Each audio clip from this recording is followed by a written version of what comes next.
The day had started like any other at Crescent Bank. Lines of tired faces, the impatient tapping of feet, and the hollow sound of coins dropping into the counter tray. But none of them knew that before sunset, a single act of arrogance inside those glass doors would change an entire career, and maybe a few hearts too. It began with an old man. His gray shirt was neatly ironed but faded, his hands rough from years of labor. He walked with a slow but steady gait, clutching a weathered brown envelope. No one looked twice, except for the manager, who saw only another poor customer about to waste his time.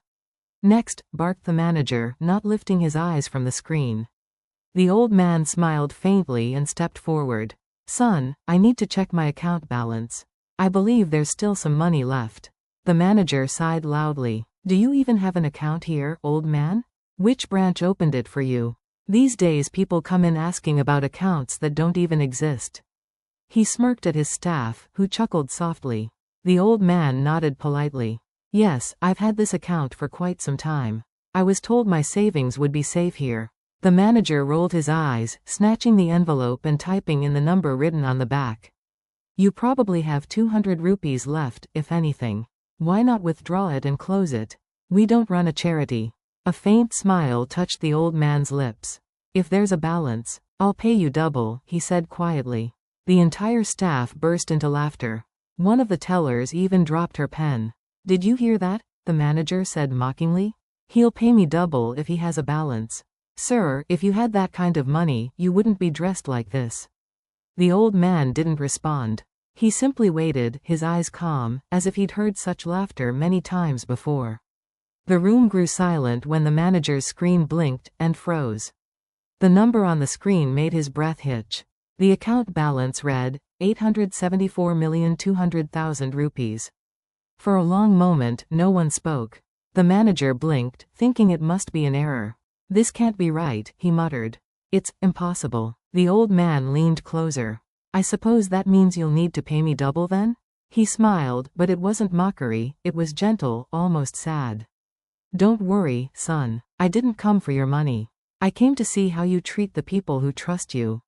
The manager stammered, "Yes, sir, I didn't mean." But before he could finish, the branch doors opened, and several suited men entered. They bowed slightly toward the old man. "Sir, the car is ready. The board meeting will start soon." Every head turned. The old man handed the envelope back and said, "Tell the board I've just received my report, straight from the ground." The manager's face went pale. Board meeting?" he whispered.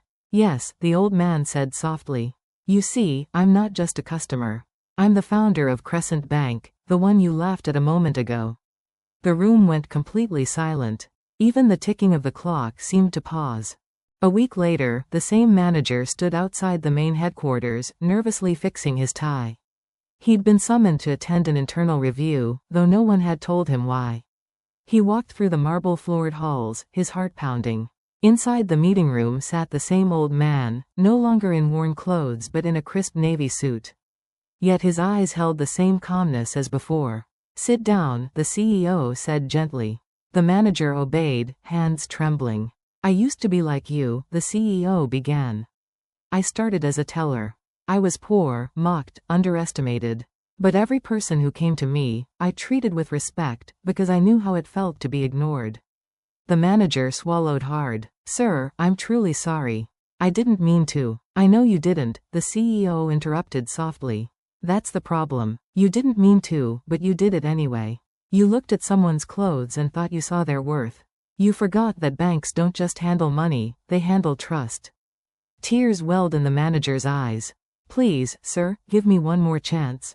I'll do better." The CEO studied him for a moment, then nodded.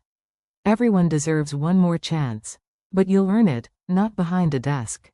Starting tomorrow, you'll work as a customer assistant at our smallest rural branch.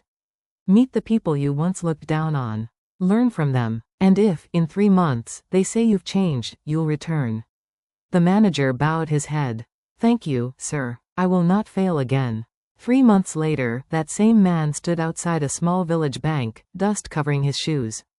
He'd spent weeks helping farmers fill forms, guiding old widows through savings accounts, and even teaching a little girl how to write her name to sign her first deposit slip. He'd learned to smile again, not out of pride, but humility. He realized money wasn't what made someone rich. It was kindness. When he returned to the headquarters, the CEO welcomed him with a firm handshake. "So," the old man said, "what did you learn?" The manager smiled through moist eyes. "That a person's value isn't shown in what they wear, it's in what they carry inside." The CEO nodded approvingly. "Then you've learned the most valuable lesson in banking, and in life."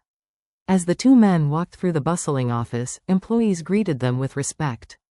For the first time, the manager understood what real wealth meant, not the kind stored in vaults, but the kind that could change hearts.